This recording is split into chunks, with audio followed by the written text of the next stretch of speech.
You're having a great afternoon.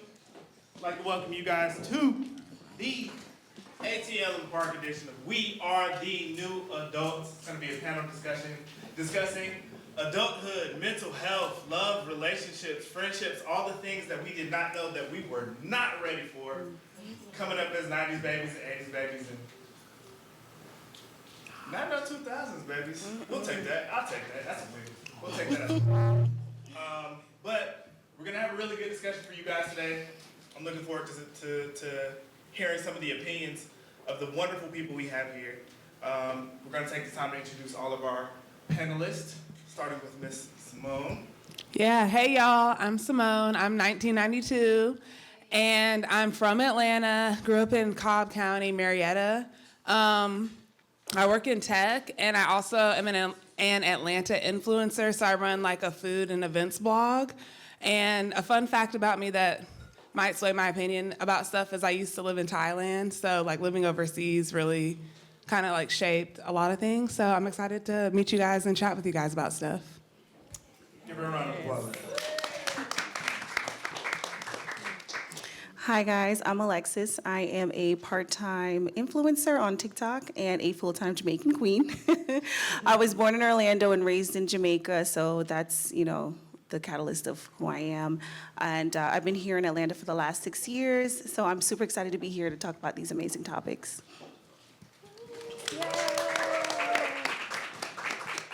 Hey y'all, I'm Serena. I've been in Atlanta for 13 years now, so I feel like I'm from here, at this point.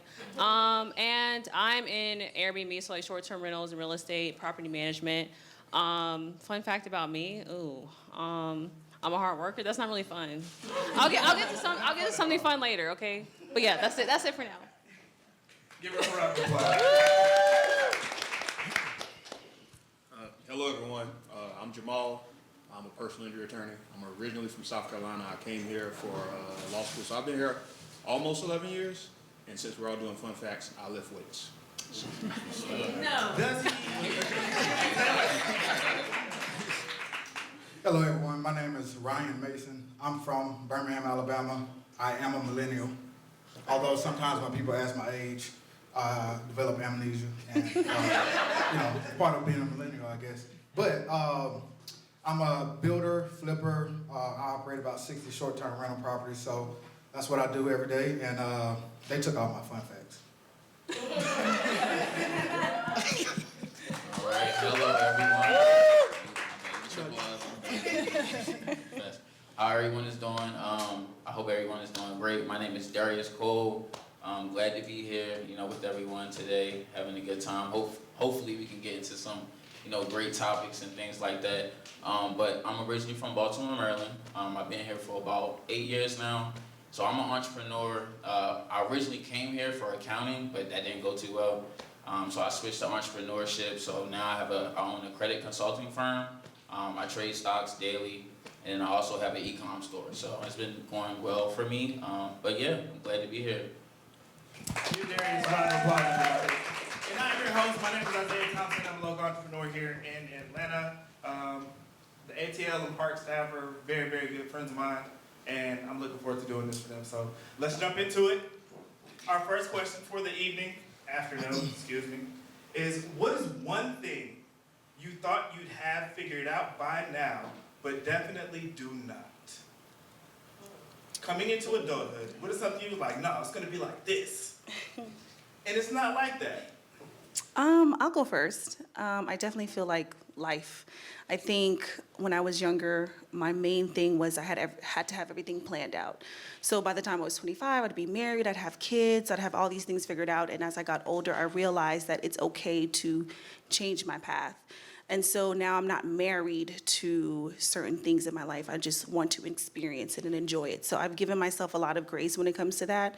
And I'm super excited to go on the roller coaster that is life instead of trying to control and dictate every stop. So learning that the journey is, in fact, the journey. Like, embrace the journey. And continuous. Not necessarily the destination. Absolutely. Serena.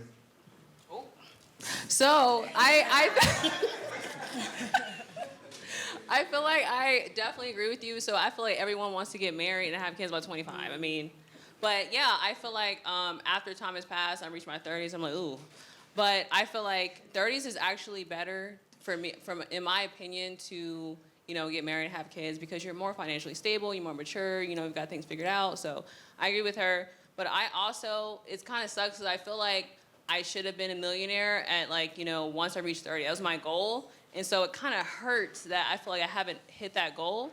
But I feel like I should not put so much pressure on myself to have 30 as the deadline. So I feel like I also need to give myself some grace, get it figured out with business and then still reach my goal. It just might be older than I wanted to. Gotcha. Go ahead.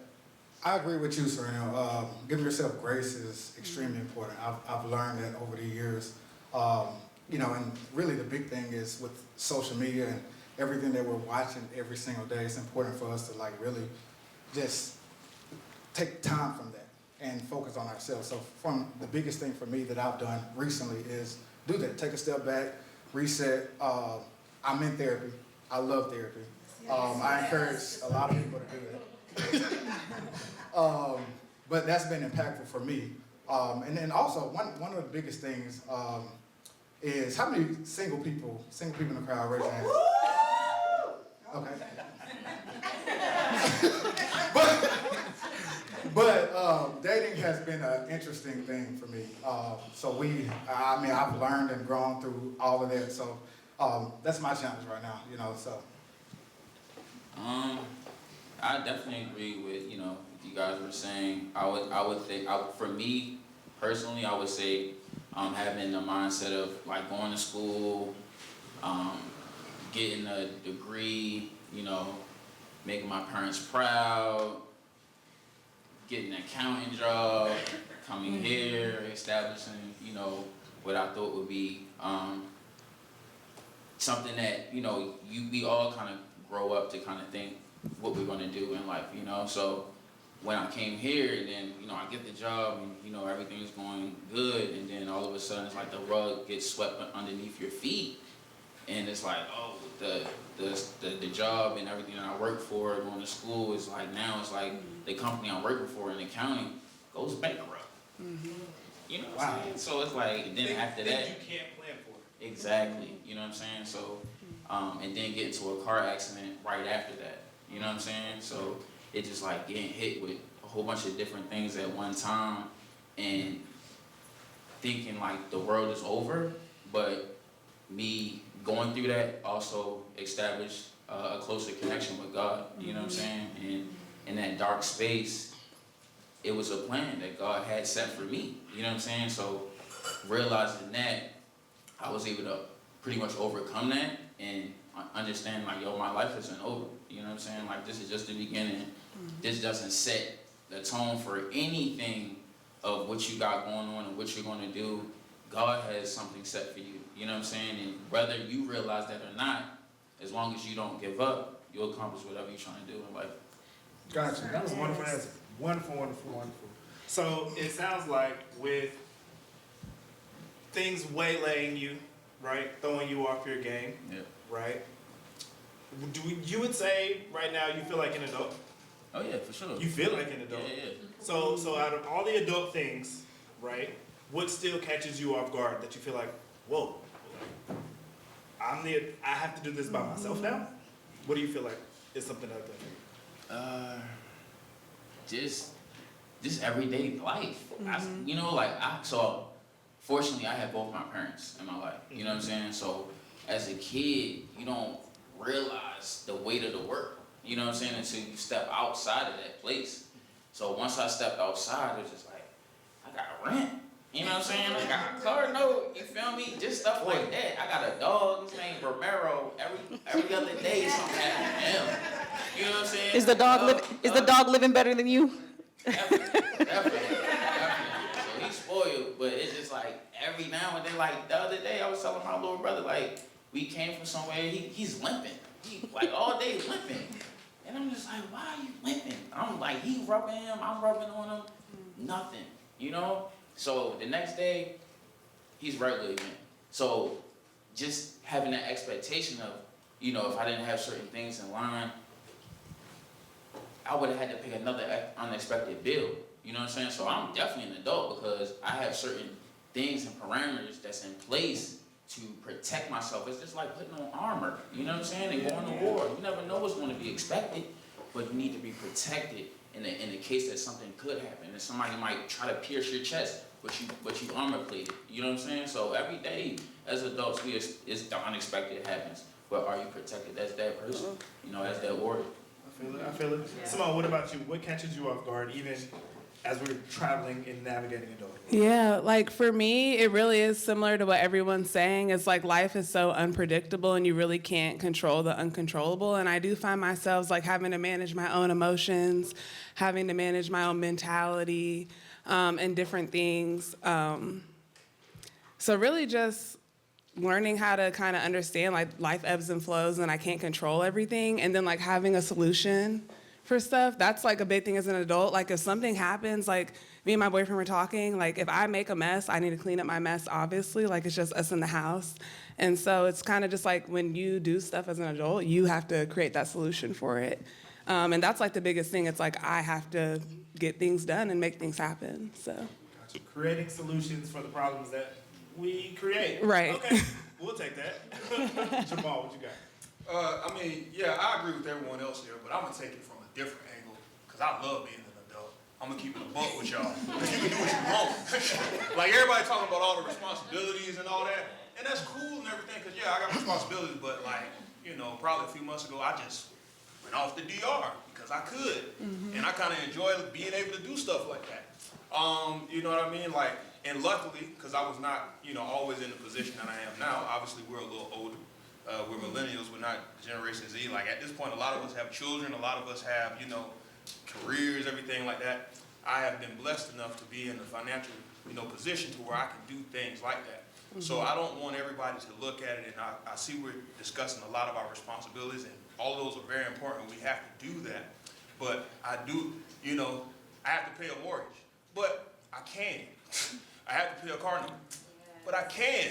You know what I mean? Like, you know what I mean? Like if I have to go, I have to buy, but I can buy what I want. I can go get food when I want. You know what I mean? Like I don't have to listen. Like, well, I don't want to say it like that because I love my parents. I have both of them. If I need something, I call them for advice and everything like that. But that food at home thing, that's over with. I can eat what I want. You know what I mean? And I love that for me, and I love that for everybody that can do that. You know what I'm saying? Like that's over with. I do what I want. You know what I mean? It's a How must, many man. problems you got? I mean, bro. How much money you got? Nah, man. How much money he got for real? No. Like, but last night? Not last night, but like a couple nights ago. I had a flat, so I had to go change that out. That was a bill I didn't want to pay. You know what I mean? So it's stuff like that. Like, I absolutely have responsibility, and we all do. But sometimes we do have to consider the positive. You know what I mean? Take what you can, because this is not, I wouldn't say it's the best of times. so you know what I mean? Like, we got to enjoy some of the benefits that come with being an adult. Some of the benefits that come with being able to make your own decisions. You know what I mean? Make the right ones. You know what I mean? Be prudent. Do what you have to do first. Take care of the needs prior to the wants. But take some time to enjoy the wants. The mental is very important. So.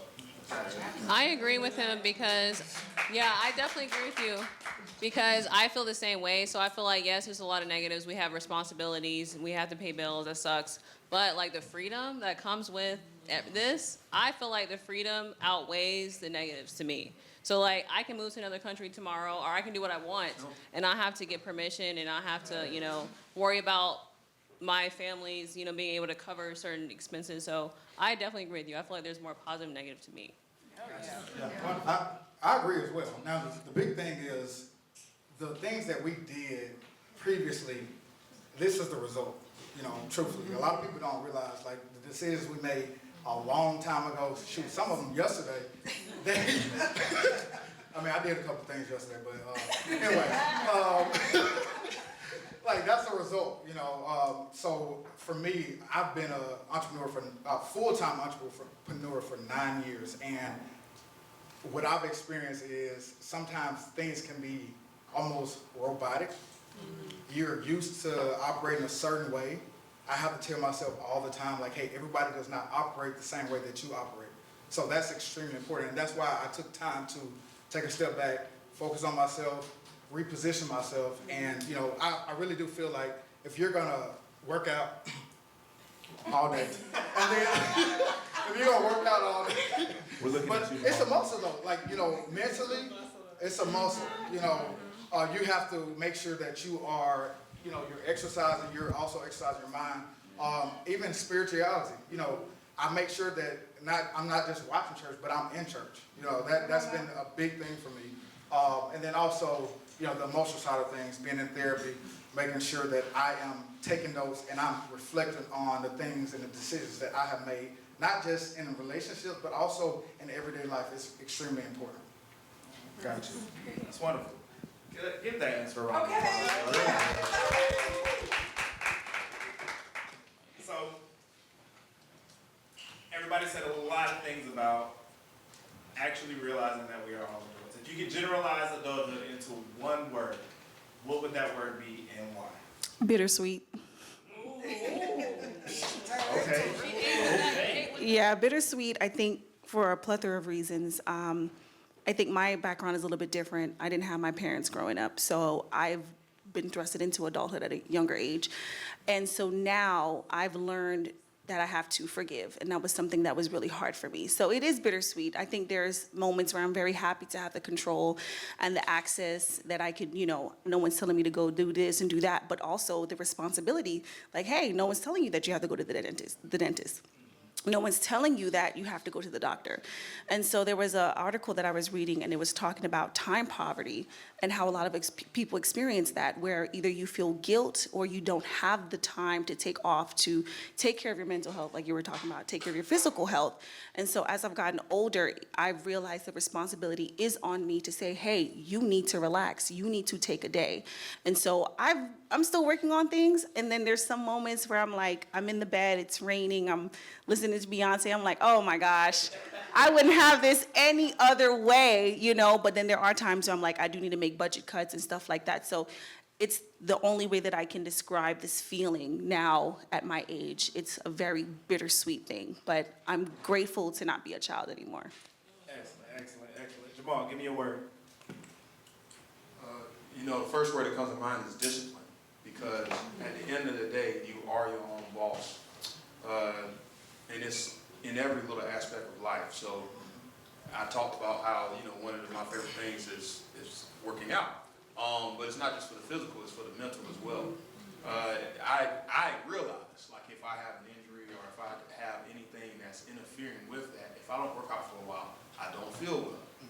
You know what I mean? So, you know, and therapy is also important, and that's somewhat therapy for me. With anything, if you don't pay them bills, you're gonna be behind. You know, I think somebody even mentioned that they have a credit business up here. You know, every bill, every responsibility, all of that goes on there, and all of that affects you later on in life and in the decisions that you make. Because I was very thankful for my credit score when I went to buy my house. It made a big difference. You know, it's little things like that, you know, because while we're all up here in our 30s, we're still fairly young, but over the course of 30 years, decisions that you have made really, really add up. And all the small things, it really comes down to discipline. It comes down to waking up in the morning. Do I want to go to the gym? Do I want to make it to work on time? You know, do I want to, you know, take that next drink? Do I want to call that Uber? Yes. You know what I mean? Like, it's a lot of things, you know, and you want to make the right decision, and all of that it comes down to discipline. So, you know, that to me is very important, and that's, if I had to pick one word, that's what I would go with. I mean, I would say perseverance. Perseverance is the big thing. We all go through things in life. Some go through harsher things than others, truthfully. That's just how life, you know, treats us. And but what really, really matters is how you respond to the things that you go through. That is the most important thing. It's not when you're down, it's what you do when you get back up. I would say growth. Just to piggyback and take off of, you know, every little things that they were saying, that's just what reminds me of adulthood, is just growth. Like understanding who you are, understanding your flaws, your strengths, you know what I'm saying? Like evolving every day, especially in entrepreneurship, you know, getting up, being disciplined, you know, reading, evolving your craft, perfecting your craft, right? And then always changing certain things that you can implement and keep escalating and growing. That's what adulthood is to me, you know? Just always trying to become your better self, better than yesterday, you know? So when I think of that, that's the first thing that comes to me, is just grow.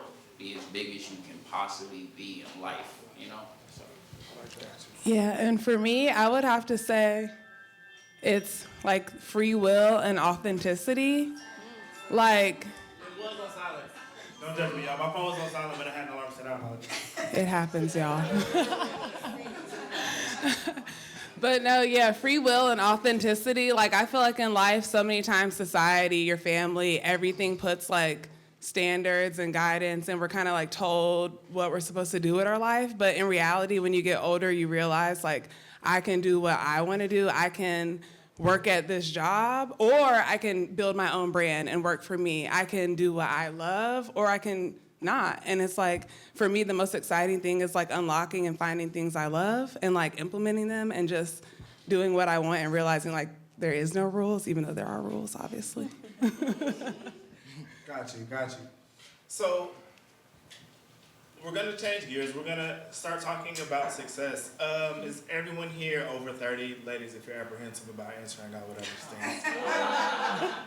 But from your early 20s to now, how has your definition of success changed? What does success look like to you now as opposed to your younger self, you being a 21, 22-year-old individual? Yeah, y'all got answers now. Everybody.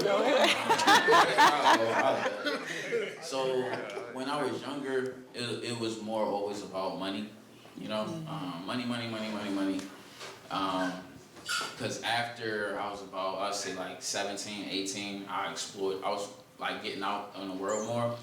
So I always grew up in the church. You know, I played the drums, played the keyboard. Okay, church boy. Yeah, so I've been in the church all my life. I've always been in a house or playing sports. So I played basketball and baseball.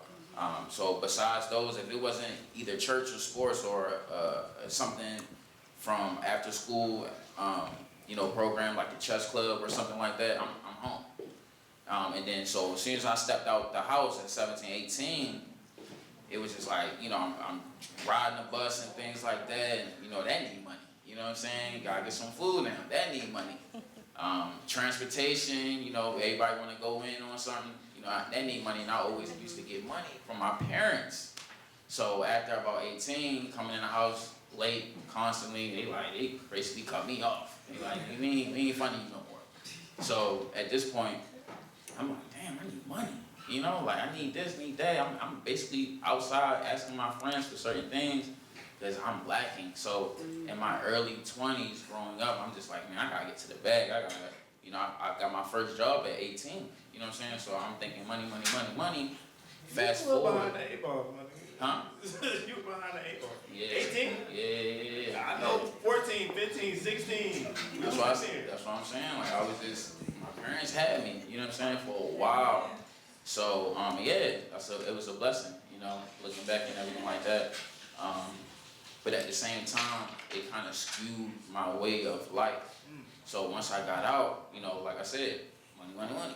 So once I started growing as an individual, you know, and getting to the money, per se, and establishing my career, and then now fast forward to things that I got going on, and I'm 32, I'm more concerned about my freedom. You know what I'm saying? I'm more concerned about my time, my energy, you know what I'm saying? My mindset, who's around me. Like, are you on nonsense? You know, like, I'm not, you know what I'm saying? I used to be with that, you know, I used to be whatever, anything. I'm gonna be honest, I still like nonsense. Foolishness. Controlled nonsense, you know what I'm saying? Depending. People always have fun nowadays, you know, going to concerts and, you know, but you gotta understand it's about good energy. You don't want chaotic energy. You know what I'm saying? So that's what I'm more so refraining from. So yeah, like being now back in the 20s, more so money. Now mindset is about, you know, just growth and, you know, just becoming a better person. Gotcha. What about your definition of success? Any of y'all? Oh, well, I'll go. Growing up in the Caribbean, we're very education focused. And I've had to do a lot of work on unlearning what that could mean for me. I put a lot of self-worth into going to school, getting the great grades, and I think a lot of Black women do. I think a lot of y'all can relate. And so what happens when your self-worth is wrapped up in getting the raise and constantly moving up the corporate ladder, when you don't get that, you do start to decline, you spiral, you crash out because your self-worth isn't just, oh, I'm living, I'm a human being, I'm a person, I'm worthy of this. It's, I have to get to the next step, I have to get to the next goal. So in my early 20s, I put a lot of pressure on myself to go get the next thing, go get the next thing. And when I didn't, my self-worth, especially when it came to working in career and corporate, it dissipated. It was terrible. So after I started going to therapy and working on building my self-worth from not what I've achieved or what I've accomplished, but what I feel like as a person, it's definitely helped me. So now success is a little bit different. I'm working now, I'm still in the same stages that I'm working on, trying to figure out how to work smarter and not harder. Again, Jamaicans are very hard workers. I do keep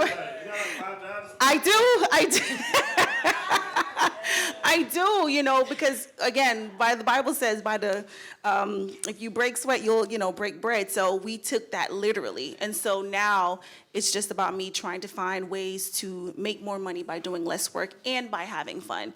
And so I'm going to be honest, I'm still working through that. And I'm still working on unlearning the things that I did in my childhood. So now, like he said, it's about having free time and, you know, just having a balance. So would you say you have it together? Have it together? No. But what I do tell people is, like, if you've ever been to somebody's house and it's so nice, it's so clean, it's so pristine, and then you're like, let me look in the closet. And then you open up that closet and everything starts to fall out. That's the representation of what I would say. I do present very well. I will say that about myself. I'm very self-aware, and I'm always constantly tidying up, but I do have a bad habit of just pushing things in the back. So now I'm like, I need to get into the closet, get into the nitty-gritty, and I think therapy was the first step. Gotcha. So, okay, so Serena. What does having it together actually look like? And not via social media. Matter of fact, hold on, before you answer that, by show of hands, who feel like they got it together? I mean, somebody up there. Somebody got it together. Yeah. Y'all ain't got a cap for the crowd, man. No. Look, Joseph's up there. He got it together. He got it together. No, I'm just playing. But so nobody knows. Nobody actually has a actual definition of what it is to have together. So to you, what does it mean to have together? Y'all, I'm trying so hard to, like, because you were touching on how you feel like money, like having a lot of money, kind of goes hand in hand with self-worth, and I'm trying so hard to get away from that because I can't help but feel like if I'm not making this much money, I'm not, you know, like things are not where I need to be, and so it's kind of really hard to get my mindset away from that. So like, Doesn't it affect your mood? Like, because it was affecting my mood. It was affecting my mood. Yes, like, don't come around me when I don't have it. So yes, if I'm having months where I'm like, damn, I could have done this to make more money, or I could have done this, yes, it will feel like, damn. And I don't need anybody's opinion but my own. I will beat my own self up. I'm a good job beating my own. I'm like, damn, bitch, you could have. You could have. What? You are okay. This is a safe space. But damn, I could have done this, and this in order to, you know, hit my goals, and so like I will beat my own self up. I'm like, damn. So it's really hard for me to like not think about money when it comes to that answer, honestly. So like honestly, right now it's like I just want to be so extremely comfortable. It's like I feel like there's times where I felt really comfortable, but now I'm like, damn, I want more for myself, and I just want to be so comfortable and financially comfortable, and I want to have like a certain amount in my bank account, and that'll make me just feel so good. I don't know. It's just like the amount, just like having a lot of savings makes me feel good.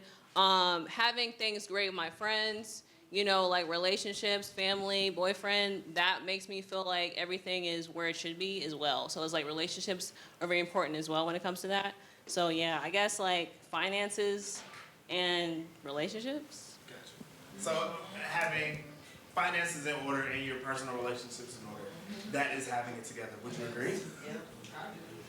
I agree. It's actually crazy because when she was saying that, like, I feel like I've in the past tied my worth a lot to my work position, my role. I'm looking at other coworkers. Oh, well, they're making this, but I'm doing all this. What does this mean? But recently, I've been trying to make that shift of like, actually, I feel the best when I'm like working out and feeling mentally chill and vibing and kind of like shifting, and like I feel better when I'm working on my own brand. So I really feel y'all on that, because that's something I'm trying to break away of. It's like, yeah, I have this job at this tech company, but like we all know if you die, they're gonna hire someone the next day. So it's like, I don't know, just kind of separating that piece of success and like finding out what that really looks like is something I'm still looking to. Okay, what about you, Mason? So I do think money is very important. Obviously, it makes the world go round. But it is a tool. It's only a tool. It's a tool that allows you, in most cases, not all cases, to be able to experience things and get to places that most other people aren't able to get to. Not all the time, okay? But I do have, I have family members who literally, I kid you not, for prom, they went to McDonald's. For, I want to say, a part of their wedding or coding, they went to McDonald's again, a lot. And they've been married for 35 years plus, and they're happy. So success is really subjective. It All truly y'all is. single ladies, please take notes. You said how many years? 35 plus. 35 years and they went to McDonald's. I want to hear not damn that conversation about no. Hey, nothing's wrong with that. We may have to push back. We may have to push back on that. Look, if she likes it, I like Let me it. clarify. Right. Let me If clarify. she likes it. I ain't going to McDonald's. I ain't going to McDonald's. We ain't going to McDonald's. But that's what worked for them. That's what worked for them. And I feel like I know what topic we're about to get into. Oh, it's coming.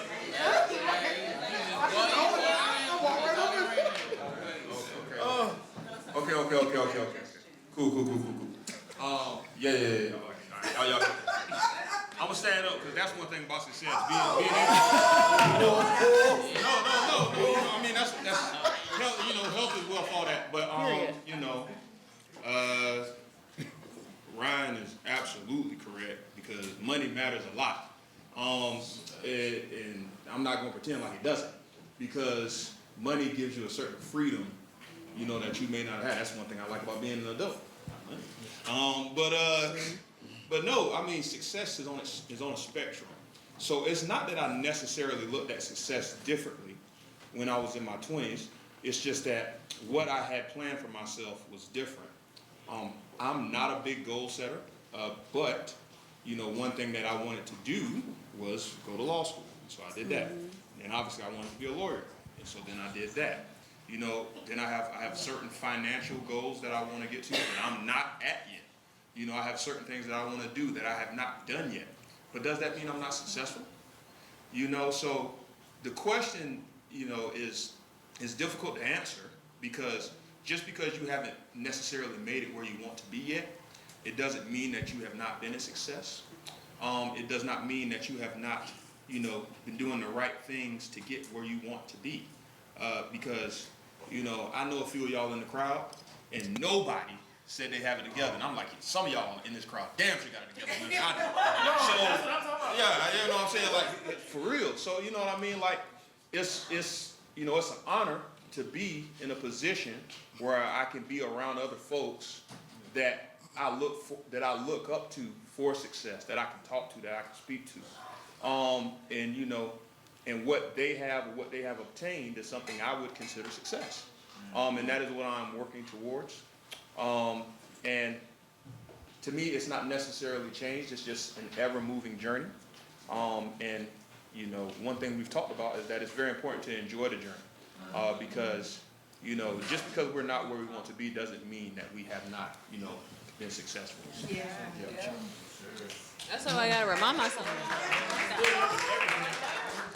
Jesus. So we just talked about the journey, and everybody's journey is personal. So it sounds like the consensus is that success is relative, or at least the appearance of having it together is relative, right? And we know that comparison is in fact natural, right? You're going to compare yourself to someone else, but compassion is powerful. Being able to see those people, see how they are, see who they are, at least from your own perspective. How do you keep yourself grounded, traveling through your journeys, your personal journeys, your personal timelines, as you set goals for yourself as we navigate adulthood? Getting on your hands and knees in prayer. That's right. Very okay.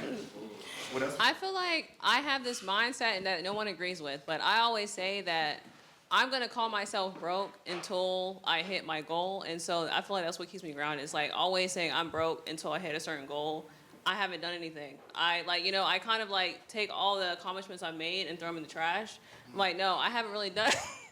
I really No, sister. No, I'm like, I haven't really done anything until I hit, that next goal. But it's kind of like, I agree with what you just said, but in a way, that is what kind of motivates me to keep going. It's like kind of forgetting about what I've done and kind of, just thinking about what I need to do and what I need to accomplish in the future. I'm gonna have to push back. Push back, girl, push back, girl, push back. With love, I think it is important to celebrate the moments and the steps that you have as you go along. When you keep going and you don't look back at what the things that you've done, you don't really take the time to appreciate it. And I think that was my issue for a long time. I kept moving and kept moving and kept moving. I'm like, I haven't done anything. And my friends were like, girl, what? Like, let's not remind you where you were at, and now you're here. And so you do have to take the time to say, you know what?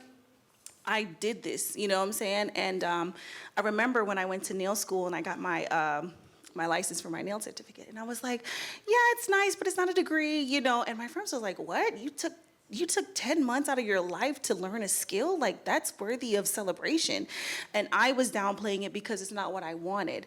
And so what I will say to you, I think you have a very ambitious mindset, which I love because I am, but I think it is important to take the test, to take a step back and to say, I'm so happy that I did X, Y, and Z, and then use that as a catalyst to push you forward to get to your other goals.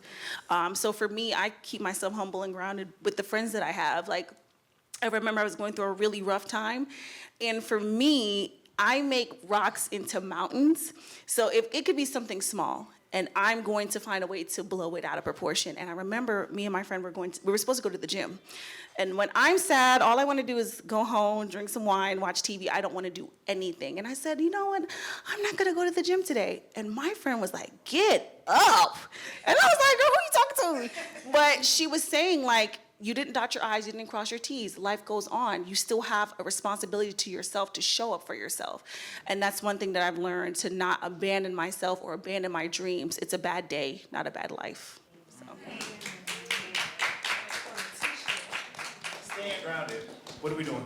I mean, can we define how we stay grounded? What do you mean? How do you stay grounded? So the premise was, we often compare ourselves to others. We see everyone else, just like you said, you know people in this crowd who they got it together. Yeah. And they don't have it together. Okay. Right? And we all have to take our journeys and succeed in our own time. How do you stay grounded on your journey? Okay, that makes it a little bit easier to, address. We have a lot of examples of, people that are doing worse than us. And, at the end of the day, anytime when you wake up, you've been blessed more than someone else has been. So I wasn't entirely sure what we meant when we said stay grounded. So that did help a little bit, because as far as I'm concerned, the best way to stay grounded is to get up in the air on Delta and, there's some wells. I mean, you really want to keep it a buck, man. Like, so it's, at the end of the day, I think we have to take time. Look, man, I'm Get about you. No, I think we have to take time to really appreciate what we've done in life sometimes, because it's I don't want to say it's easy, but it's common for folks like us who are ambitious, have goals, want to put systems in place to always think, okay, what's the next thing that we're going to do? What's the next bit of success? What is, the next, goal? What is the next thing I'm going to hit? But I think we should appreciate what we've accomplished, because I know it kind of has been going around on social media, but one thing that is very true. You 10 years ago probably would be very proud of you right now. And so you should all appreciate that about yourselves. We should never forget that. And to me, that's how I stay grounded. Remember where you came from. Remember that you didn't always have this.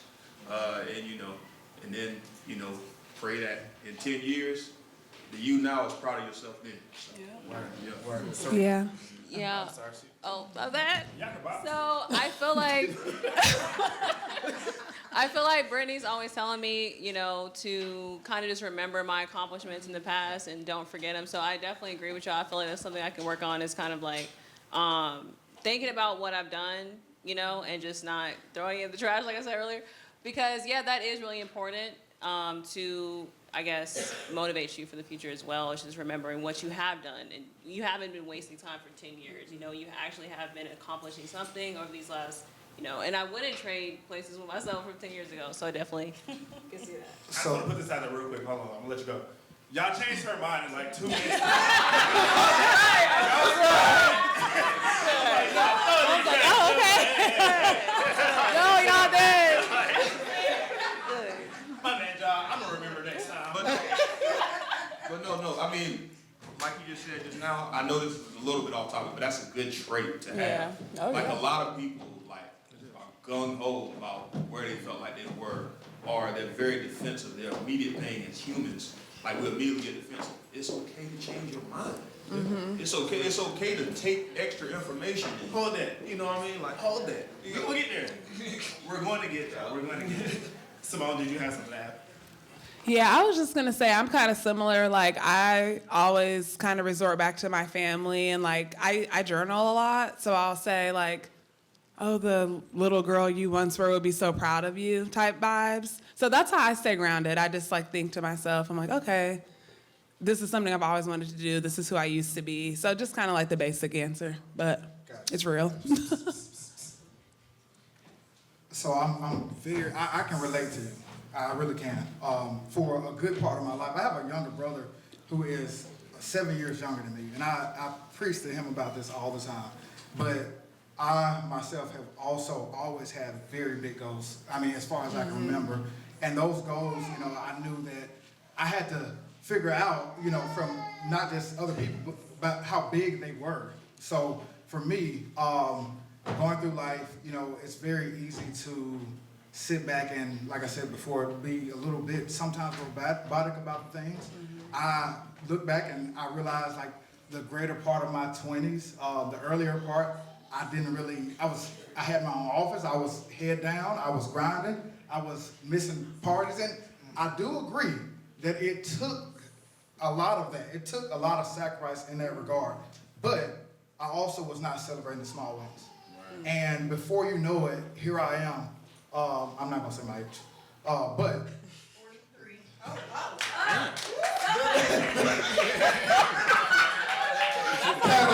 You're crazy. I'm not. Are you even a 58? No. You said 58? 58. I said 58. Yeah, 58. All right, but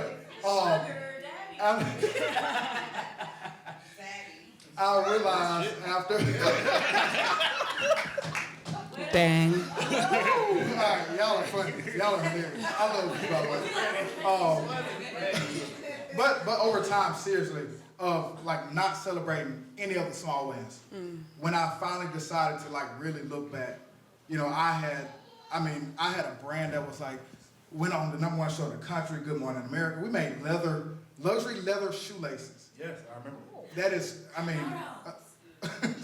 Italian lambskin, suede, python skin, Good Morning America, NFL Network, and Foot Locker stores.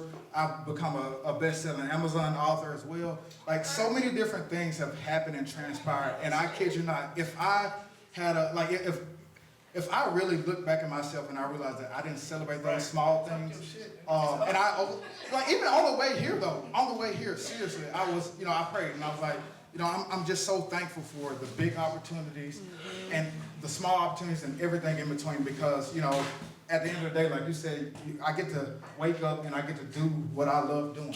So that's extremely important. Don't forget that, guys. Yeah. Gotcha. Y'all give messages. We're about to switch gears. I have one question for everyone. Friends. How many of us have them? Friends, ones we can depend on. No, I'm kidding. But we are going to switch to a friendship and connection segment.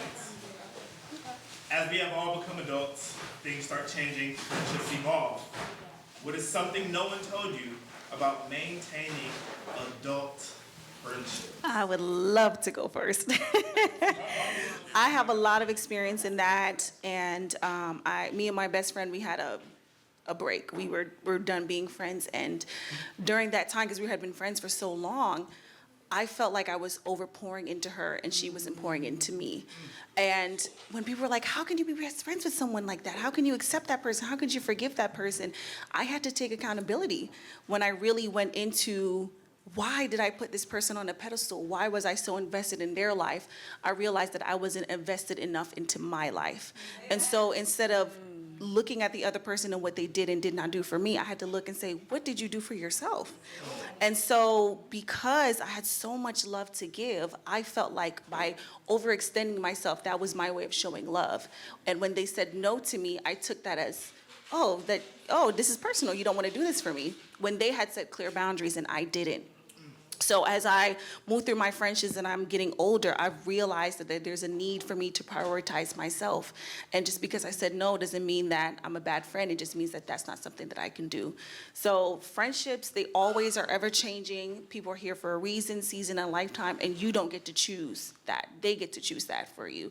So I am very, very happy that we were able to reconnect and talk about that. And I've had to learn that my issues are my own.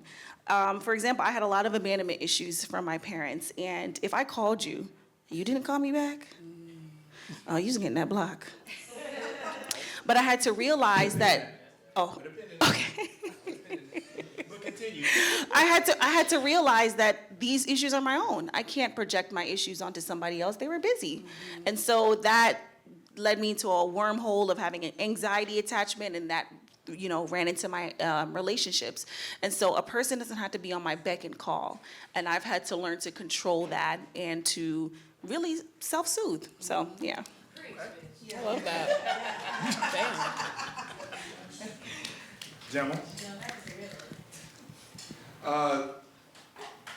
It's great that we have a nice, even panel out here because in this situation, I genuinely think men and women are a little different when it comes to this. Fair enough. I got homies I ain't talked to for years, man. I got one of my dogs just hit me up last week.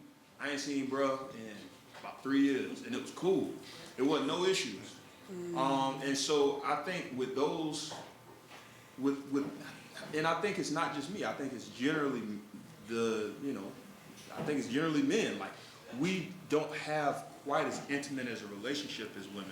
And I don't know if that's a good thing. It's not a good thing. So, It's not a good thing. I don't know if it's a good thing. Yeah, I don't know if it's a good thing. I don't know if it's necessarily a bad thing either. I just think we are different. I think we communicate different. I think we share our emotions differently. And I think we end our relationships differently. And so I don't think I've seen them. I don't think I've had really any real falling out with any friends in my adult life that I can recall. Can I ask you a question? complete. Go ahead. I would like to ask because there's something that goes around that says, if you can't have conflict and conflict resolution, is this person really your friend?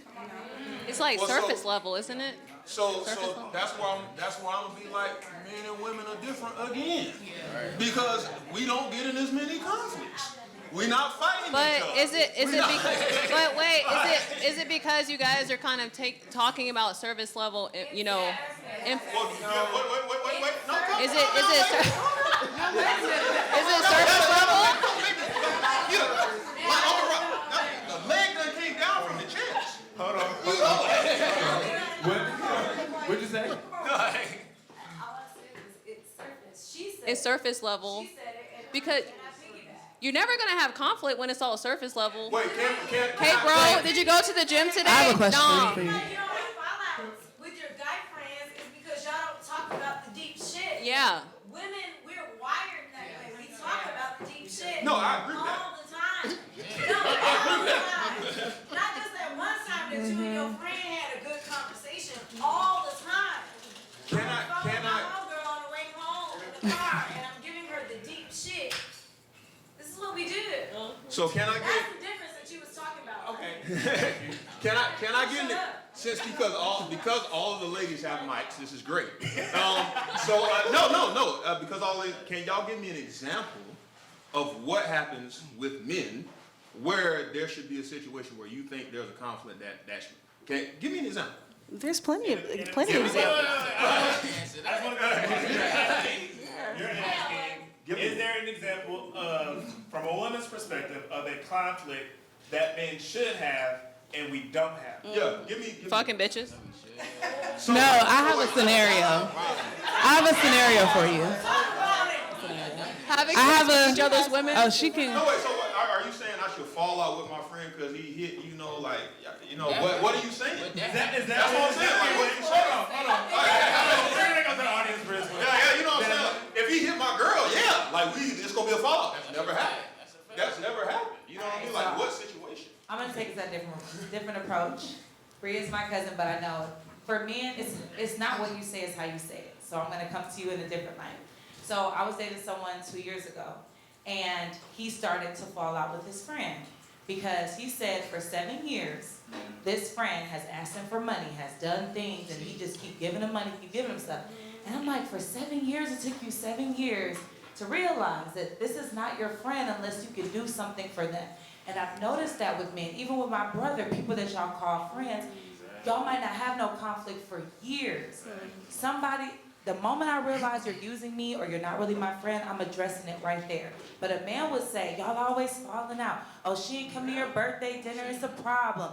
But the thing is that we do have deeper relationships with our friends, and we talk about those things, and I just kind of feel like you know me better than that. Don't do me like that. And I feel like for men, it takes y'all a while to realize somebody is not your friend. And you can disagree with that, but it does. It takes y'all a while to see that. Agreed. It does, I'm sorry. Yeah.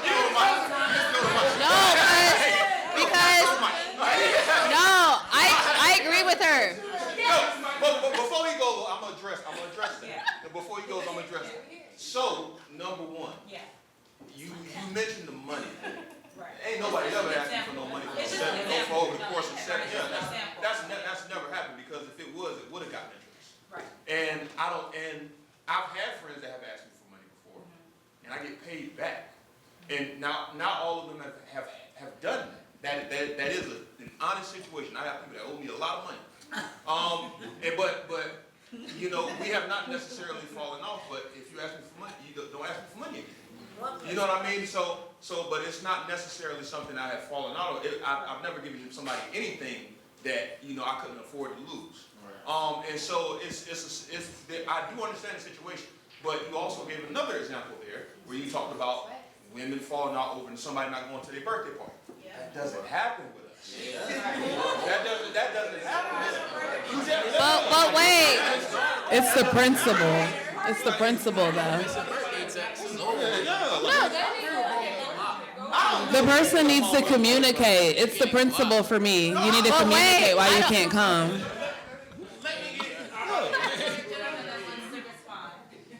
The only thing I was going to say, Jamal touched on it, is typically don't get into issues with our homeboys over petty, what we consider petty.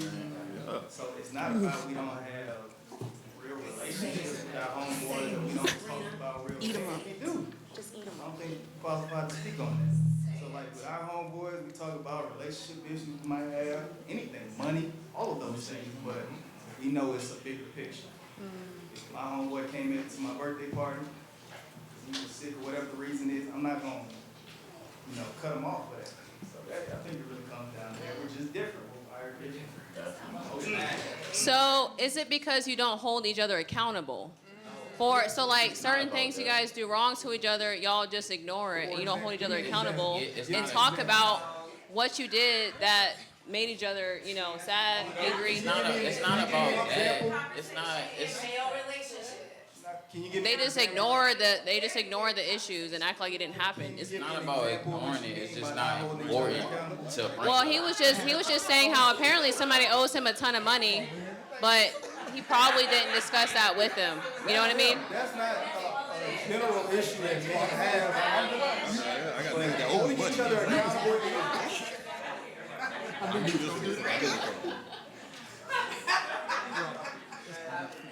Now y'all got everybody in the uproar. We'll deal with I that. just We'll want to deal with say, it. it's not a Uproar. division. Get this microphone back. It's not a division between men and women. So I want to confused. say that, it's not a division, and it's not that y'all aren't the same.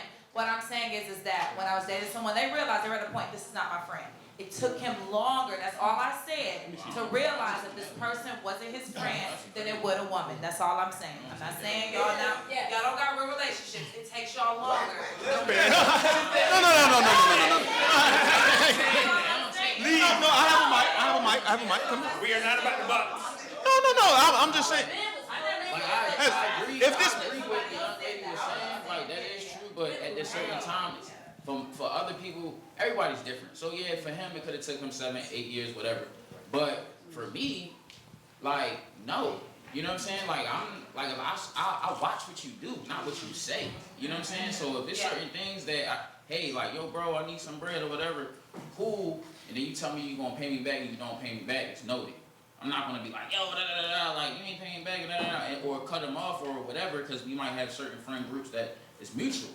You know what I'm saying? So every dynamic is different, like, and that person that you've known for a while could also change into a horrible person.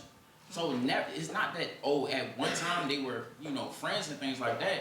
It's just whatever he's been going through in his life changed him into something that you can no longer correlate with.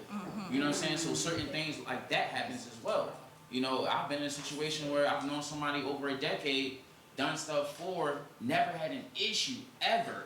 But as soon as I've done stuff for him, I've realized like, damn, he would never do the same for me. You know what I'm saying? So it's not something that is important for me to bring up in a topic. F that. I got my own problems and my own struggles and my own things that I got going on, my own families and things that I'm trying to elevate and trying to progress. So if he doesn't see value in maintaining a relationship with me by just doing things off principle, that's how we are. We move off principle.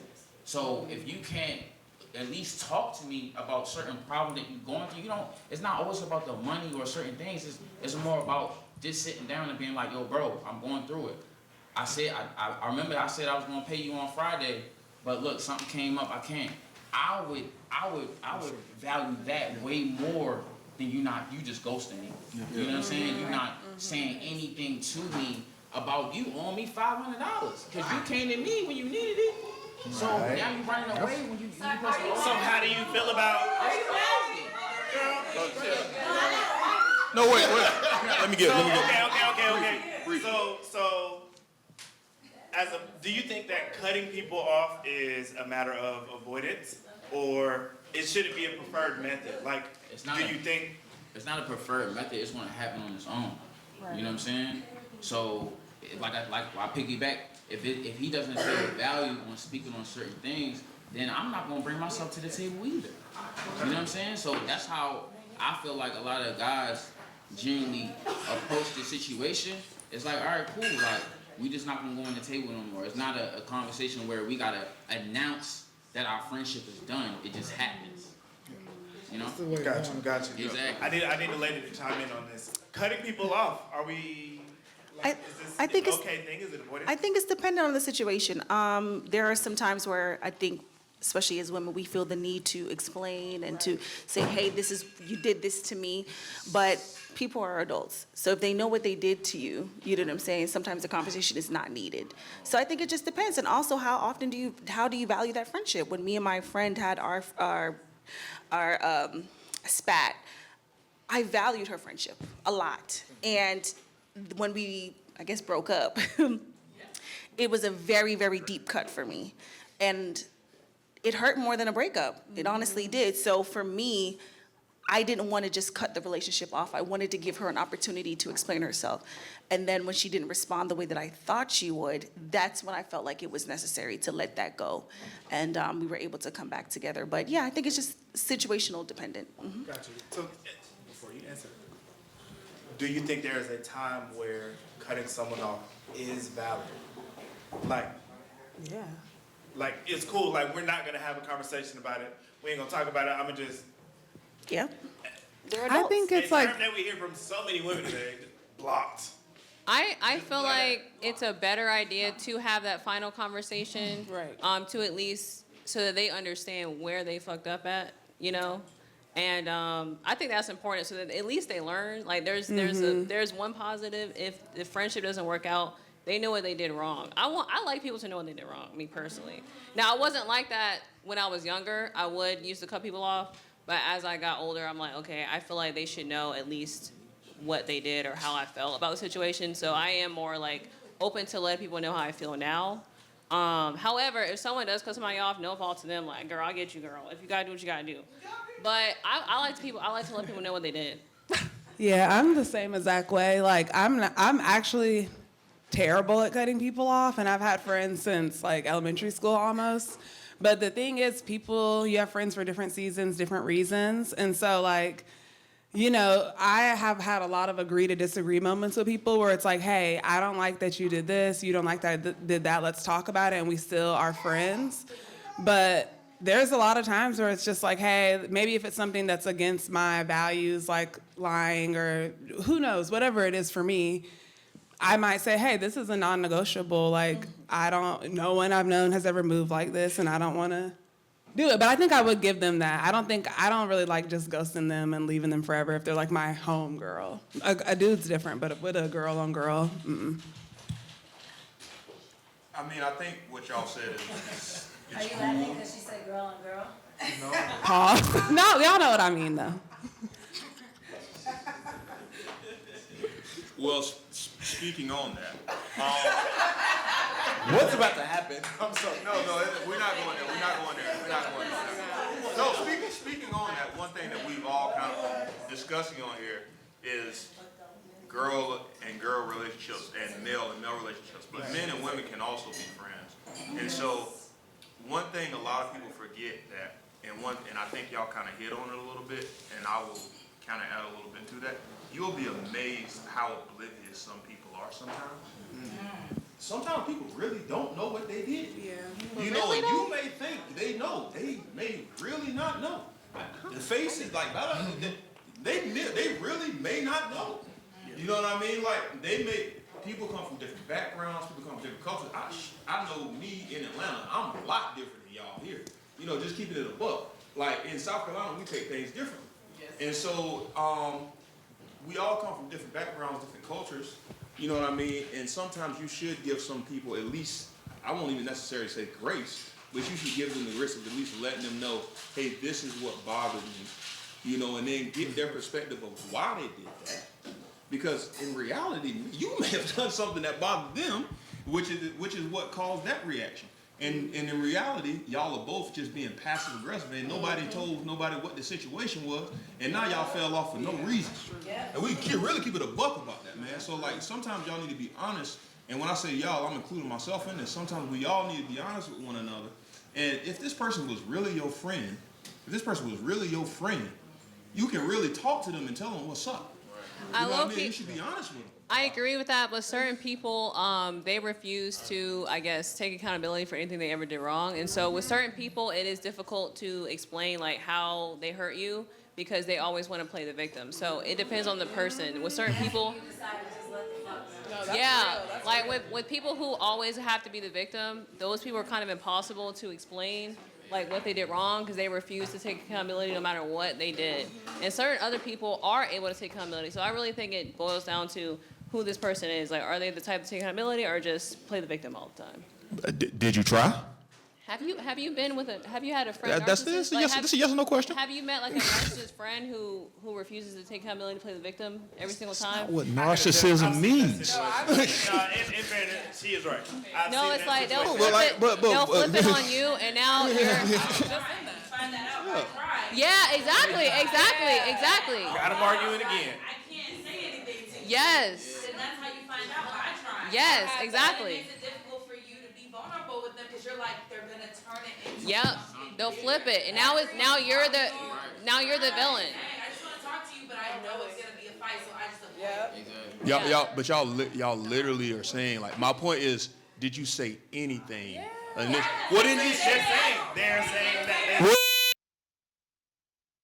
That's my point. Like, we talking weird. Something, that's how you found out how they were. You said something. So it's My like, point if is- my you point already is- know that person is like that, and they're the type to play the victim and turn you out to be the villain, then it's like you might not be able to. So like for a person like that, I can see cutting them off because you won't be able to talk to them.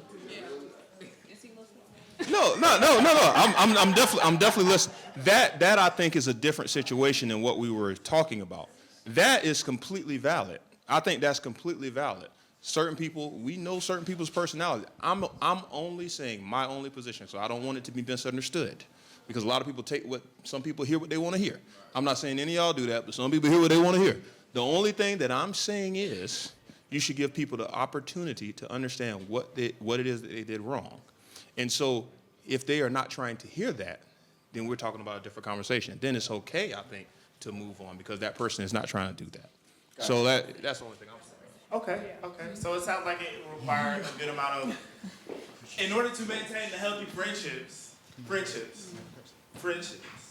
emotional intelligence is still a requirement. And we all know, at least at this big age of ours, that emotional intelligence is required in our personal relationships. And that will require folks to be, quote unquote, healed. Because that's a trigger word for a lot of people. Go heal.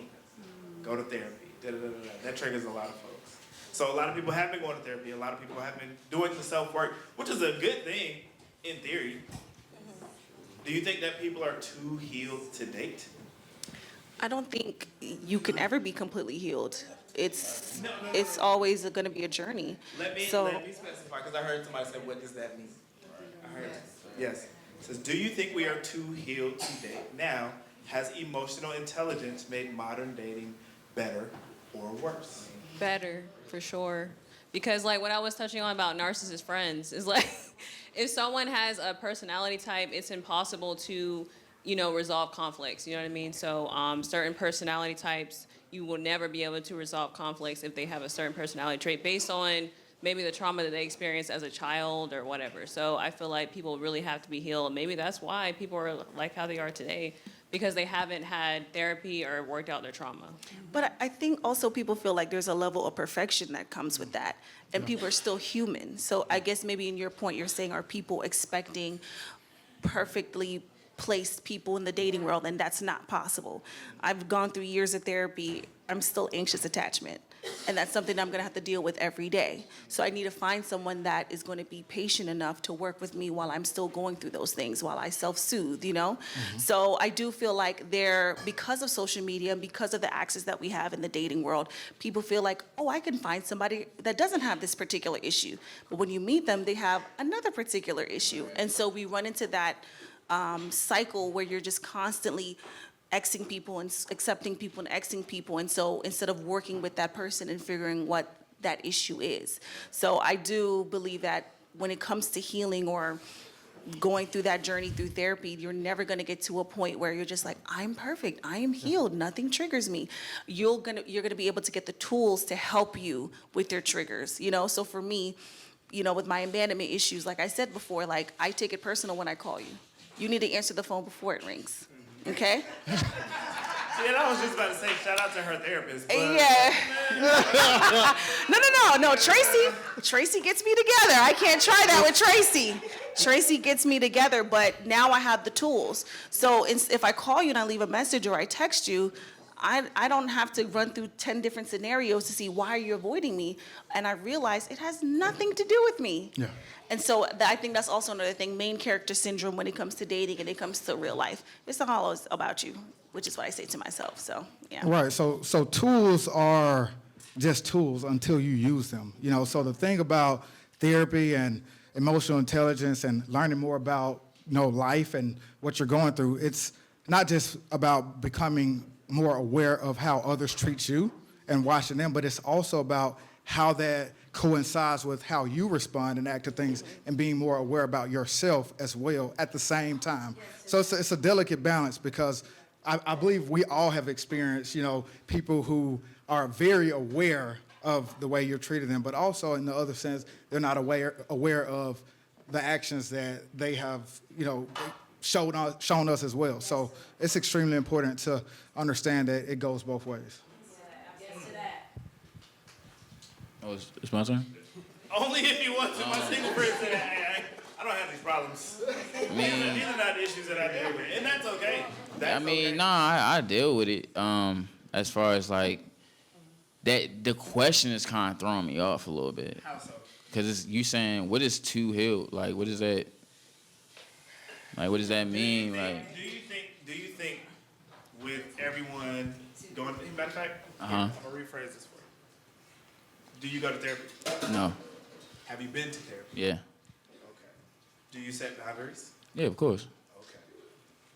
How do you approach dating now that you have gone through therapy? You set boundaries, and we are fully aware now that we are in a space where people experience generational trauma. Yeah, all right. So basically, what you basically said, I do set boundaries because, like what I stated before, of learning myself and who I am as a person. So it starts there. It starts with knowing what I like and what I don't like, you know, and correlating with certain people that could be like-minded individuals like me. Don't necessarily have to be all of that, but at the same time, learning that I believe what you were saying, that, you know, issues do occur regardless of whoever you meet. I mean, everything could be cool in 3 months, 6 months, and then that seventh or that whatever issue arises where you have to be emotionally intelligent to be like, all right, let me bring it up. Let's talk it out. Let's figure out what this issue could be that we're facing with each other. So when it comes to that, I would definitely say I'm more inclined to talk and try to understand and put myself in that person's shoes versus just reacting based on how I'm feeling. You know what I'm saying? Okay, so Yeah, so it is. quick. I'm just trying to rephrase this. Because I used to be crazy. And provide a little bit of context. So let's say you're having a semi-intimate relationship with a wonderful young lady, and you decide that on a Friday night you're not going to go out with this young lady, you're going to go out with your boys, and you hit a bar, and there's pretty girls at the bar, and you ain't trying to hop down, you chilling. You're Darius. I'm chilling. You chilling. Yeah. But a young lady approaches you. Not the same young lady. Do I?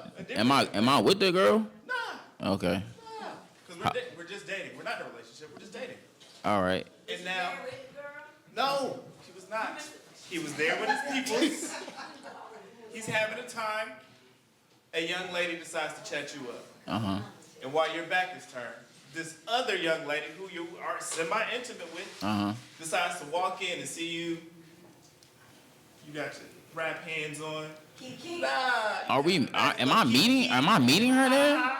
No, this is a pop-up. Oh, so she just popped She up. popped up on Oh, you. that's now crazy. she want to have a conversation, a real conversation. What you gonna do? I'm gonna have a conversation. Because I'm trying to figure out, that's what I'm trying to figure out, like, bro, like, why are you here? You know what I'm saying? Like, This is we talk about it. This is some coincidence. Okay, this coincidence. Is some Atlanta shit. Like, Okay. I was really just out with my partners. Okay. And this girl happened to walk up on So- me. And I was just chit-chatting with her, and you walked in. What you So- gonna do, nigga? I'm gonna talk to her. So, you know what I'm saying? I'm not gonna act like I don't know her. Like, we talk, you feel me? So, of course, like, and it also depends on how long we've been talking and what type of boundaries we already have established. So, if we made it clear that, you know, we're gonna be exclusive, but we can have dialogue with the opposite sex, Hold on. then, you know what I'm saying? Hold Like, on, why that's- would you? That's It's not. not really too much to no. talk about. I have a question.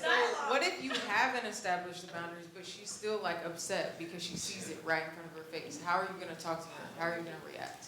Well, I mean, I'm gonna talk to her, and you know, if she brings that up, of course, I'm gonna be like, well, I didn't expect you to be here. That's number one. And but I'm gonna also be apologetic that the fact that you walked in and saw that. So I'm gonna address that, and that, How would you address it? In detail. oh my God. Ay, Dios mío. That's great.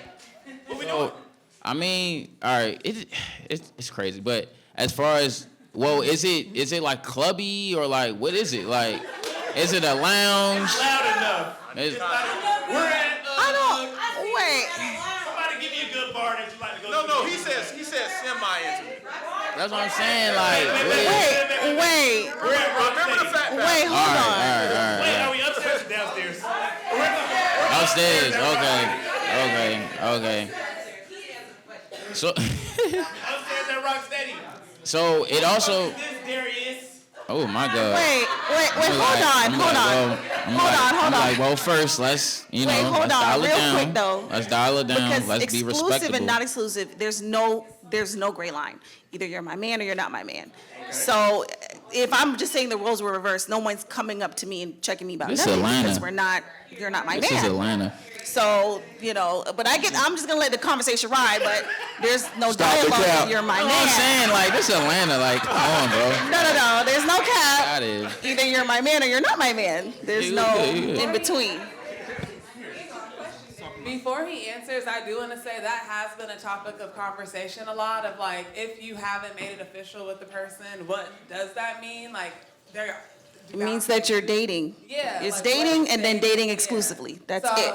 I'm interested to see because y'all are not dating in this scenario. So Yeah, or are dating. well, we're talking, and she's like, "Oh, what's going on?" Like I said, I'm gonna approach her on let's simmer down, let's get our emotions under control, cause we're in front of people. You know what I'm saying? We gotta remember that we're not trying to embarrass ourselves. We're not trying to get riled up because I fuck with you and you fuck with me. Remember? You know what I'm saying? So let's remember. You know what I'm saying? Like. These people really don't really mean too much because of however long we've been talking, we've been establishing that rapport. So, with that being said, what are you doing here? You know what I'm saying? So that also would be Not a the question that I would have. 3,000. I'm just saying, I'm here with the fellas. I'm here with the fellas. Mama Tuesday We at fellowshipping. Rocksteady. What you know mean what I'm saying? I'm We here? fellowshipping. And you said she popped up by herself. She might have been doing a little. I mean, she You know what I'm saying? She with it at this point. It do, because I have a reason. And I told you prior that I'm going with the fellas. Did you? Like I said, it depends on our relationship. You know what I'm saying? So if we really locked in like that, or we had certain things scheduled, because usually when you dealing with somebody like that, you pretty much gonna be talking to them like every day. See, you know what I'm and saying? I'm sorry, but this is what makes it a little frustrating because that's why situations arrive. That's why for me there is no gray area. Either we're dating or we're dating exclusively. And I think that is what cancels out the noise. If we're not dating exclusively, like let's just say if it's me and you, if we're not dating exclusively, I'm not gonna check you. I'm gonna say hi. Of course I know you, but I'm not gonna say like what you doing because you're not my man. And I feel like that's what the issue is. That's what the issue is, and it comes into play where people overplay their role, Exactly. or there's no communication. You're assuming that this is your person, and y'all have not had that conversation. Okay, that make a very valid point. True. Can I ask you this though? Would you then treat that man a little bit different? Would your expectations of him be a little bit different since you've now interacted and seen? I've already learned you can't have expectations when this person is not your person. I think that's what I've learned in my earlier 20s. I can't have that expectation because when I do, my expectations fall short. Now I'm wondering why I didn't get no birthday gift. Dang, you didn't come to my birthday dinner? Dang, you didn't put me on Instagram because I have this expectation, but we have not made it official. We're not locked in. And so for what women do, and I think this is where we differ, what women do and what men do when we're dating, it's two different things. Most women, we find one guy, we like that one guy, and we lock in on that one guy. We don't have the roster. It's the truth. No, it's the truth. It is the truth. It is the truth. It is the truth. It is. Now I gotta take it back. Let me finish. No, it is the truth. If I like you, no. If I like you, we've already been intimate. You make the money requirements. We have a hierarchy. If you're number one, if you're number one on the roster, you're number one. Exactly. So, but for men, I do think it's different. For men, I do think it's different. Men, I do feel like they are more open, especially when they're not exclusive with a person. Like you have multiple women, which you should be doing because you're dating. You know what I'm saying? So that's what I'm saying. I think women do need to remind themselves, if this is not an exclusive relationship, you cannot have any expectations. You can lay out what you would like, but that it's up to that person if they'd like to meet that. And that's what just takes away all that extra drama. That's the challenging part. That's the challenging part because it does not happen that way.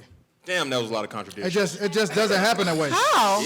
I mean, no, if it's cut and dry, It should be cut and dry. we're exclusive or we're not. Yeah. Emotions get involved. It does not happen that way in most cases. But that's in a lot of cases, we're not able to, men and women, I'm not just talking about women, men and women, in a lot of cases, we're not able to dissect that conversation or have that conversation right then and there if we, in a sense, are exclusive or are not exclusive. So, you know. But that's what I'm saying though, and I think that's what it should be going to, right? If me and you are talking, and I think that's the intimacy part. It's communication. Is what sets it apart too, right? If we're talking and I really like you, but we haven't taken that next step, I do think emotionally I'll be a little bit more withdrawal.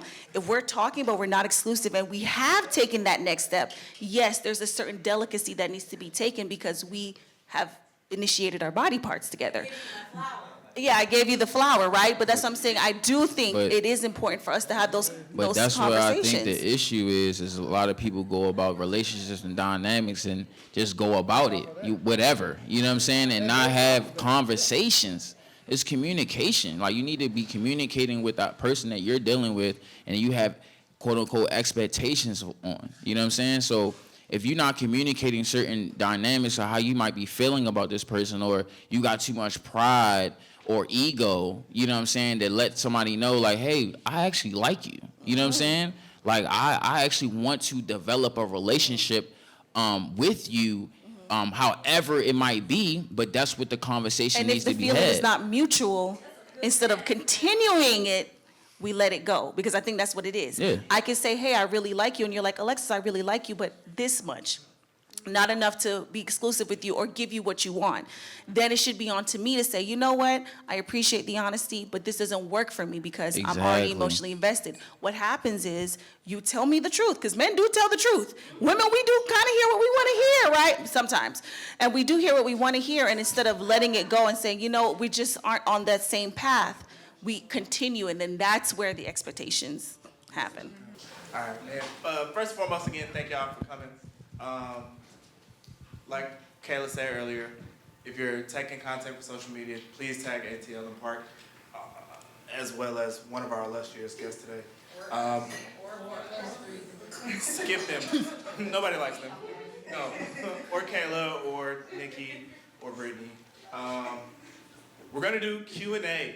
So in this brief intermission that we were not supposed to have, but ended up having anyway, I heard a lot of opinions and a lot of things and a lot of, well, how comes? And stuff like that. So we're going to open it up. Why do you think? So we're just going to open it up for only a couple of questions from you all about any of the topics, the many topics that we have discussed today. The inflammatory ones too. You don't have to skip those. But by show of hands, anybody got a question for our panel? Any other hands? Any other hands? All right, no, I'm just playing. Hold on. And see, I'm not even finna be inflammatory, even though I could be. Probably.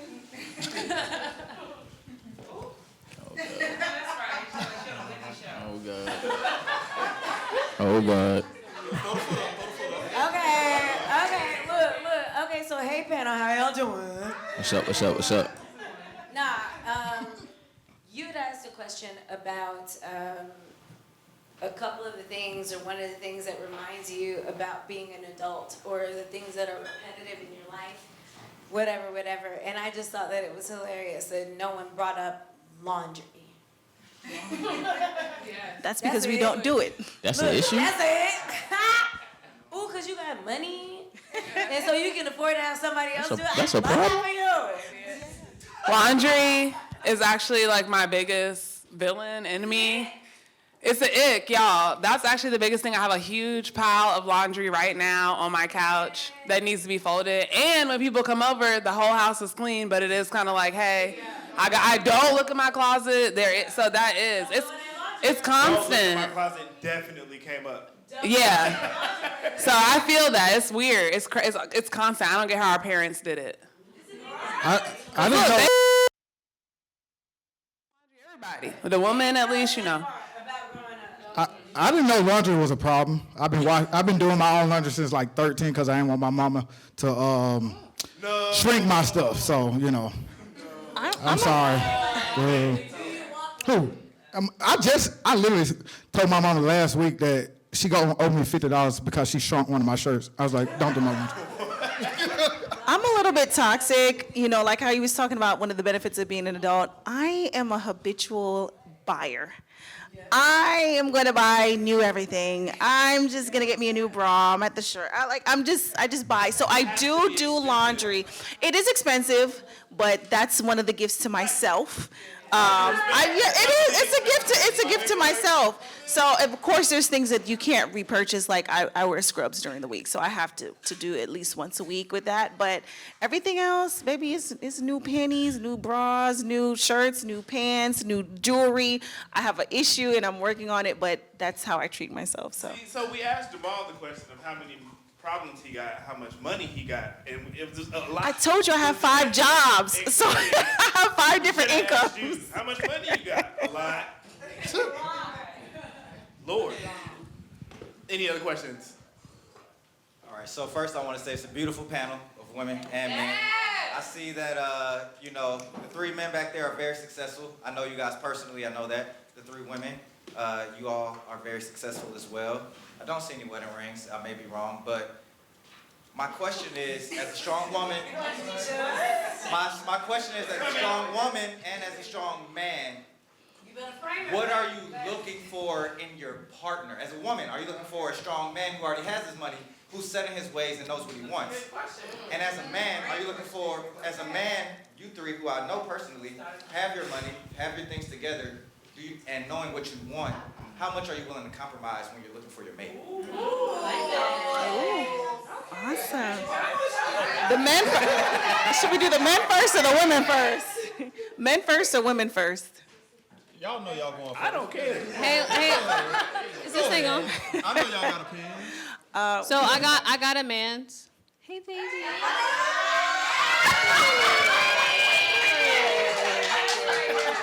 All right, everybody on 3, we go, 1, 2, 3. And before we were dating, I was just searching for someone who was just as ambitious as I am. I feel like ambition is very important for my match. So a lot of women, no shade, okay? No shade.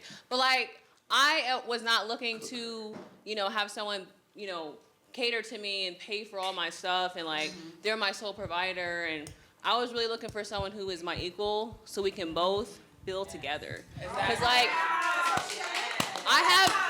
have my own mind. I want to build too. I don't want to just, depend on someone to do all the building by himself.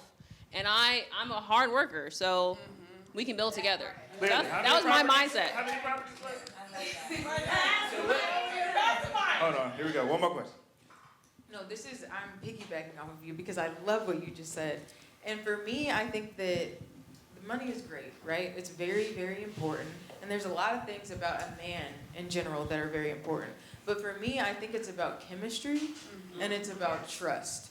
I think that a lot of people get married at our age. Like, I'm 33. I don't know how old everybody is on the panel, but I think everybody in here is in a similar age. I think that a lot of people get married and then they end up hating who they marry in like 5 years, like so quickly. And so I think that it's important to be friends with them first, to be in a position where you feel like, okay, if I'm in a hard position, like this person is gonna have my back, you know? Or like they're gonna at least have grace with me, patience with me, and we can get through this together, and you see that. And that's so much more important than how much money they have. I And definitely- love the money. yes. I do. There's things that are way more important. To be clear, I have my own money. So I definitely agree with you. So like we were best friends for 3 years first, and then we became, partners. So I feel like building that foundation is very important in the beginning. So having the same, I guess, like similar mindsets, we have like a ton in common with our personalities and how we treat each other, and just looking for someone who would treat you right is very important. So yeah, I definitely feel like having a best friend is very important in a partnership for sure. I will say, because I was just telling you I was on Pop the Balloon, and I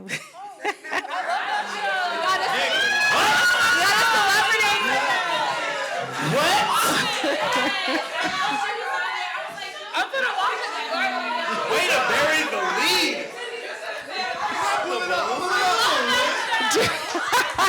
up.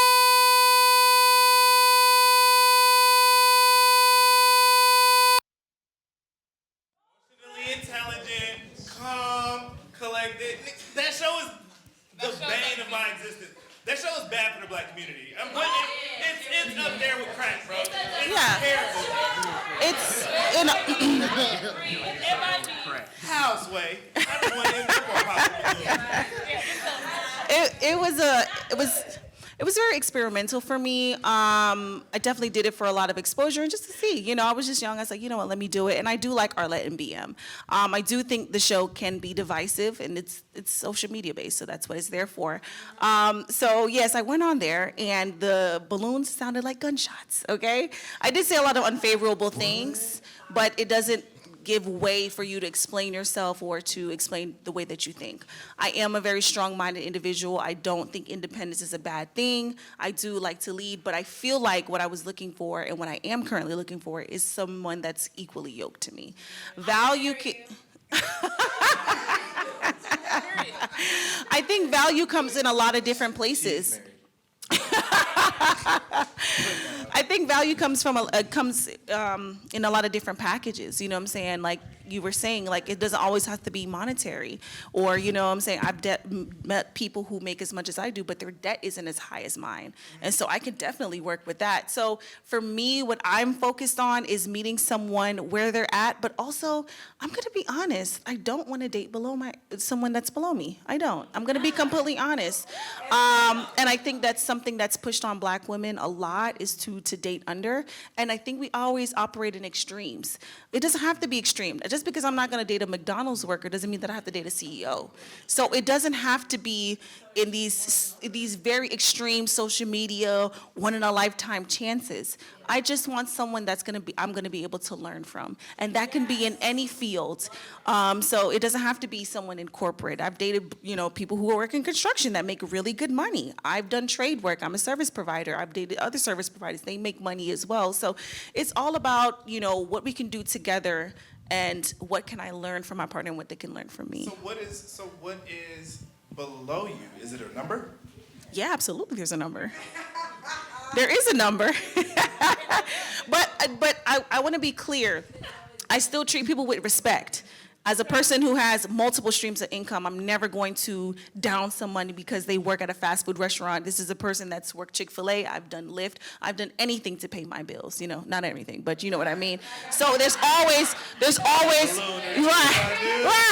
right. So there's all I have for any human being. So that's not to say that, because you make a certain amount of money, you're below me. I'm just have a certain standard that I would like. And so even when I was on the show, people were talking about money. I said elevated dating experience. And what that means for you is different for me, right? So that doesn't mean like we have to go get steaks every night, but what does your creativity look like? You know what I'm saying? Do you have a job? Do you have a car? You know what I'm saying? Do you have a home? But you would think that's the basics, and people don't have that. Having those three things and maintaining those three things tells me a lot about you. So I think, it's hard for a woman who has those three things and maintains those three things. And so, yeah, I don't look at anybody as below me, but I would like to date. I like to date above. I'd like to have that. Mary, Jamal, Elevated. Jamal definitely has something to say. Yeah, let the guys. I'm gonna get the guys too. You really want me to go now? Obviously. Okay. Like, I mean, Call the fire department now. Go ahead. No, I mean, just honestly, I think, this is somewhere where, someone like myself and other men in my particular position differ. What is important to a woman is not as important to me. And that's okay. I think that's actually natural. I think it's biologically natural. As a man, people have asked me, like, Jamal, if you ever got married, would you be okay with your wife moving in y'all, blah, blah, this, that, no. I'm like, well, I already pay all my bills anyway. Right. So it's just being honest. You know what I mean? Like, to me, it's not as important that she makes as much. It's a nice bonus, but that's not as important. What me as a man, what I value, I'm in pretty good shape. I want my woman to be in pretty good shape. I have a stressful career. I would appreciate some peace when I get home. Those things are that's what's important to me. And so, and any lady I'm dating or a lady I'm dating now, she's going to know that because I'm going to tell her, because one thing that women value is communication. Men should value it as well. But certainly, as I've gotten older, I've learned that I have to compromise. I'm certainly not perfect. So I've learned that I have to compromise. I've learned that I have to do certain things. Every day I try to get a little bit better at that. I don't pretend to be perfect. I have an issue with withdrawing, sometimes when I don't like dealing with something. And I'm trying to be better with that. But to me, those things, peace for me is a non-negotiable. And part of the reason it is because I'm in the position I'm in, just honest. I love that Alexis was honest, because I'm also going to be honest. As a man who's over 6 feet, who's in shape, who makes a certain amount of money. I have certain From behind the arc. I have certain options. And so there's certain things I'm not going to deal with. It's certain things I'm not going to deal with. And so, but I also understand there's certain things that I shouldn't make somebody deal with either. There's certain things I need to handle about myself. So I don't pretend to be perfect, and I ask, what do you need? How can I make this better for you? How can I be a more comfortable space for you? And, I am someone that I want to be someone that you are comfortable with speaking to and being honest with. I want to be your soft space, because I want you to be soft around me, because I'm hard enough for the both of us. So you can be soft around me. You can be soft. You can be soft around me. But no. I'm talking about my lady here now. You know what I'm saying? I'm talking about my woman. I'm talking about my woman. I'm talking about my woman. You know what I mean? Like, so you can be soft. You can be soft around me. You know what I mean? And I want you to be comfortable. And I don't want you to feel like, I'm putting you in a position where you need to concern yourselves that I'm doing this, that, and the other thing. And I don't want you to feel that way. Because if I'm not giving you peace, how can I require that? So, to me, that's what's very important to me. But those are the things that's important to me. Because if you are someone that's going to constantly, give me issues when there's no reason to do so, you know what I mean? I'm going to tell you about it first. And then, you know what I mean? And then after that, and if the situation's not rectified, we have to move on. So that's the way I look at it. No, because I feel like that's where emotional intelligence comes in, because if you both have emotional intelligence, you'll understand how to treat each other. You'll understand, like, you know, each other's triggers, and you try to avoid, you know, certain things. So I feel like if you have that intelligence, then you'll be able to just kind of navigate conflict and get past it instead of arguing. So, like, basically it can eliminate arguments if you're emotionally intelligent enough. You know what I mean? Like, I feel like that really plays a role in how you treat each other. I guess I'll go. So some of the things that are extremely important to me is finding a woman who is ambitious, who has goals, but it doesn't matter that they have achieved everything that I have achieved. What matters is that they're working towards something bigger than them, fulfilling a purpose. They recognize those important things in life. I like to consider myself as a grounded person. And, you know, I practice that all the time with church. You know, obviously that's a non-negotiable. You know, we're going to go to church. We're going to, you know, bask in the Lord. We're going to, you know, we're going but that's extremely important. You know, and also as we grow, I want us to be able to understand that as time goes on, we change. You know, our emotions change, the way we handle things change, but I want us to be able to continue to become more aware of those changes so that we can continue to communicate and continue to grow together. So I like to think of it as, you know, and this is just a scenario that I pray never happens, but if I am working to grow the things that I have spent so much time doing and nurturing and catering to, which is one of those big things, is my entire 20s, is my businesses. I would like for a woman to have the capacity to be able to help handle that, but also our kids as well if God calls me home, you know, and if it's my time. I would love for a woman to be able to, you know, to really understand and take the time. As if, like, for me, it's important for me to do that for her as well, because I want to cater to her goals and her ambition and things that she wants to do as well. But the overall thing is I would love for someone to be as equally as intentional about understanding the growth that we're about to partake in together. That's a big important thing there. So for me, I know it's cliche, but I like to be his peace, not his problem, and vice versa. Like, I love a partner who's grounded and, like, uplifts me and all those things. And I'll say, like, my partner's here. The time he loves me the most is when I'm in my glasses and hair bonnet.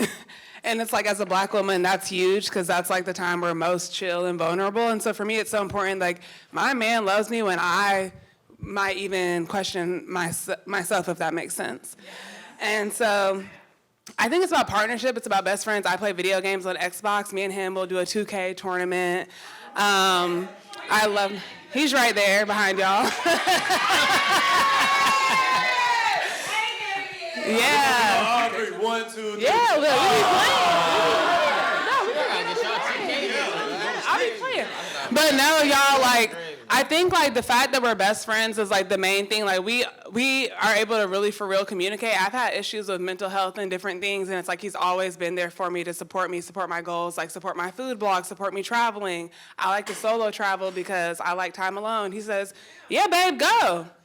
Yeah, and it's like, that's the type of thing, like, that type of thing is so important. So I think just having a best friend and a business partner, we own a few homes on the west side together, and it's like, I had to take a step back and say, hey, he wants to handle those. I can be bossy because I work a corporate job, but I said, no, I'm gonna let my man handle that. I'm gonna let him, you know, take the trash out, work on the house, do certain things, and I'm gonna do my things. And so to me, yes, y'all, for me, it's all about that soft girl life. But I think it's, like, important when you see that partner who really sees that in you and is willing to pour into you. Like, that's the thing that once I found that, like, because you already know, people, you know people in the streets, you already know how that life is. But when you meet that person, like, you do switch and see that and go with that. So That was wonderful. Thank you. We got time for one more question. So with all this talk about dating and all that, like with the climate that we're in, I feel like marriage is like one of those topics where, I feel like some people feel like it's a trap. Some people feel like it's a goal, like it's an end-all be-all. Like if we're dating to marry. So what are y'all takes on marriage? Is that a goal for you guys? Or is it something that you'd rather not do because it's like locking you in? And like with all the divorce that we see on social media, all that, what is your take on marriage? So, as far as marriage, I definitely hold key to marriage. I still hope to be married one day. But at the same time, what I'm looking for in a woman is basically who she is. Not so much about money and everything like that. Of course, that's going to come based on who I am and the direction of where she wants to go. So whatever she wants to do, business, school, stay at home, we'll figure that out. You know what I'm saying? So it's not so much about money as the issue is about who she is and how she treats me. You know what I'm saying? How she treats her family, things of that nature. Because we're going to have kids one day. She's a representation of me, and the kids as well. The kids are going to learn from her. So those things are key to me. So as far as marriage, yeah, I definitely hope to get married one day. But at the same time, I have to hold on certain principles as far as what I value as well. So what that means is I'm not just going to jump into something just because I'm just so marriage, like, want to rush into a situation, because we've seen time and time how that can crash and, destroy a lot of people's lives and things like that. So I feel like, especially this day and age, we have to be kind of more so, what's the word I'm looking for? More of a discernment in the person that you're talking to and trying to understand who they are as a person, and continue to try to learn as far as dynamics of who they could be or what situations and how communicative they could be as well. So you always want to have communication in a relationship. That's what I feel like, because like I said before, a lot of issues could arise, they will arise, and how do we deal with that as a partnership to overcome that obstacle? Because that's what I feel like marriage is going to be about. You see that day and day in temporary relationships and things that can develop. So why wouldn't you think that with marriage? You know what I'm saying? And I feel as though that's a lock and key. You throw it away. So I get married. That's why I haven't been married, because it's just like I'm so like picky to a certain degree, because it's just like you have to be the right person for me to step into that situation forever.